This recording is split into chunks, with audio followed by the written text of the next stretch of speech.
All right, so we want to talk a little bit about the scoring layout as well, just in case anybody has any questions or there's any confusion. So once again, in this case, you guys can see all 8 balls have been played.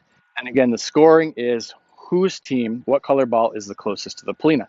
In this case, we did a quick measurement and red is slightly closer than green. So in this case, red would have 1 point because the next closest ball is green. So again, I want to show you the different scenarios here. Again, only one team can get scoring for each frame, but you can get anywhere from 1 to 4 points. So again, if this situation was like this, now red would actually get 2 points because they have 2 balls closest than green's closest ball. Now, if I was doing really, really well and I had it like this would be 3 points in the frame. And again, all 3 are closer than green's closest ball. And it is very possible, and it has definitely happened multiple times, where a team could actually get 4 points in a frame. So in this case, all 4 of red's balls are closer than green's closest ball, in which case you get 4 points in this frame.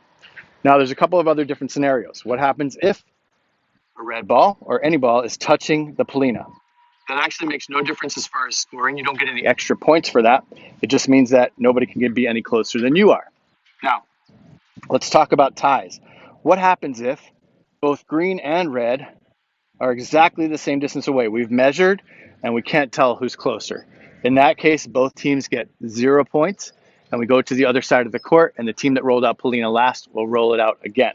Now, if both balls are touching the Polina, same situation. It's obviously a tie.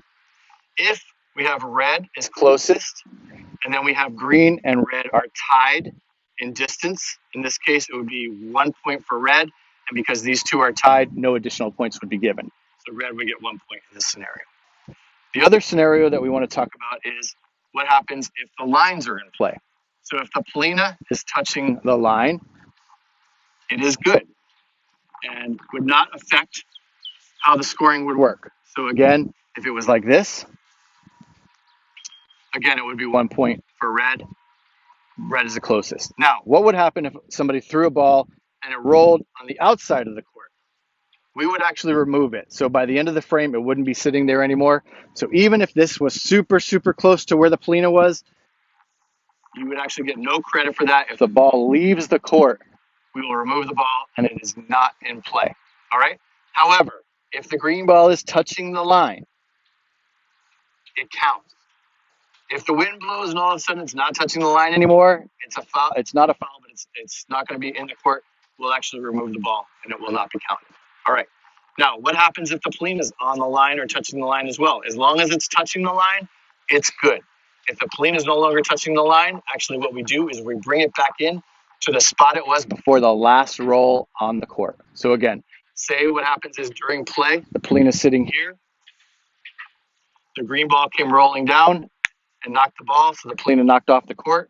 What would happen is we would bring the bocce ball back in to the closest spot as we possibly could to before when it got knocked off the court.